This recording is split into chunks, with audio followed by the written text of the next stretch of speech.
Bon, à vrai dire, Abdou Bara Dolly. L'arrestation, je condamne ses propos. Je condamne ses propos, je condamne les propos de Suzanne Camara. Et je crois que tey bu nekkee da nga woote pour nga nekk élite. Pour diriger dëkk. nga ne askan bi yoon dama leen bëgg a diriger.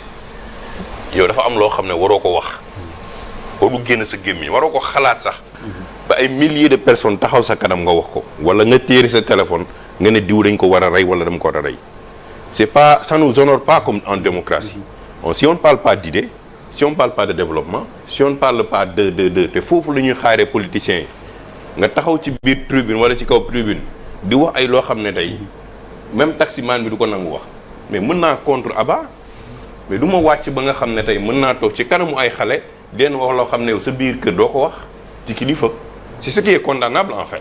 C'est qu'aujourd'hui, c'est notre responsabilité Abba. Que ce soit vous, Yewwi, que ce soit Benno Bokk Yaakaar, que ce soit Aar Sénégal, ñun acteurs politiques yi nga xam ne ñooy jàkkaarloog askan bi di leen wax loo xam ne day dugg seen nopp ñoo war a xam di seet lan mooy dugg suñu nopp seen nopp.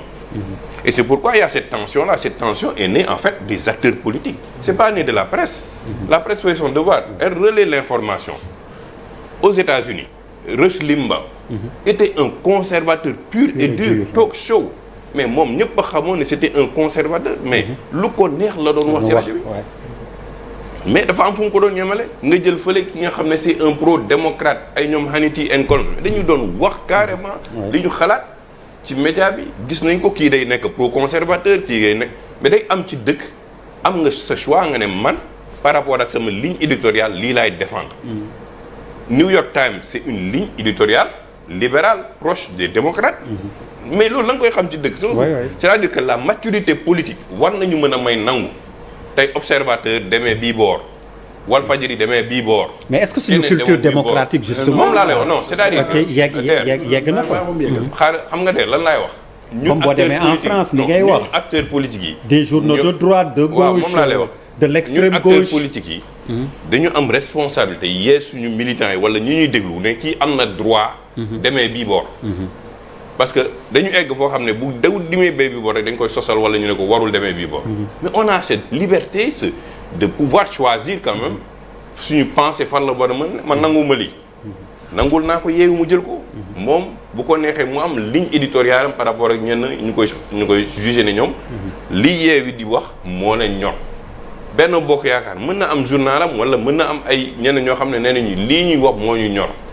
Aar la même chose keneen la même chose am na ñoo xam ne seen yoon nekku ci. du Aar du Yewwi du kenn ñun suñu ligne éditoriale mooy wax loo xam ne critiquer lii ñëpp di def mais am na ay journaux yoo xam ne dañu critiquer ñëpp. du ñu bàyyi kenn. mais si aujourd'hui on est acteurs politiques on a cette responsabilité du langage.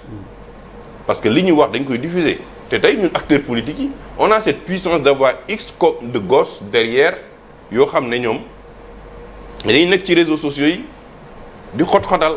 di war na wax ni fii la far di war na wax fii nii la far lii di dafa wax fii daggal la benn 30 secondes dëkkal la foo xam ne dëkkoo fa mais loolu ñun waruñu ko mën a nangu suñu démocratie c'est-à-dire que ñun acteurs politiques yi bu ñu ko nangoo c'est-à-dire que on ne va pas avancer xoot-xootal ñu sax journalistes yi dañuy xoot-xootal suñu bopp mais il faut que avoir comprendre li may wax mais en France ñaata yoon la Éric Zemmour dal ci Marine Le Pen ñaata yoon le Mélenchon dal ci Macron c'est sans arrêt mais ba ñu paree kii dafa ne man Marine Le Pen man Zemmour Marine Le Pen laay jàppale Macron ne man di laay jàppale mais est-ce que la démocratie s'est arrêtée non ñu commencé c'est-à-dire que aujourd'hui ñun lu ñuy wax c'est une responsabilité commune man du ma ne seen faute la du ma ne seen faute la c'est une faute partagée parce que on a cette responsabilité de nous mettre devant les médias et de dire ñun lii mooy suñu xalaat ci réew mi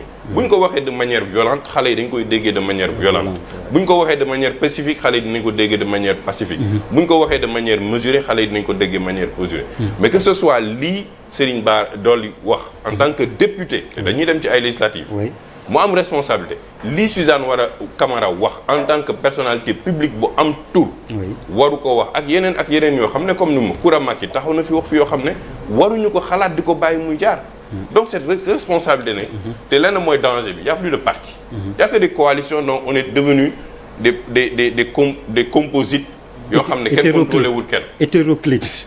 Cheikh Omar day ñëw fii indaale Abdourahmane Diouf indaale Thierno Bocoum ku nekk indi mais kenn géré wul en réalité.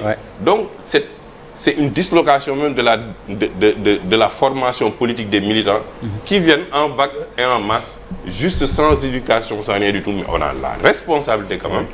de les gérer et de leur dire ñun de politique bi ñu bëgg a dawal. mooy xelal sénégalais luy jëmal dëkk bi kanam. waaye waruñu fi xot-xatal nag kenn. et ça je le dis pas parce que moom mu ngi fi toog.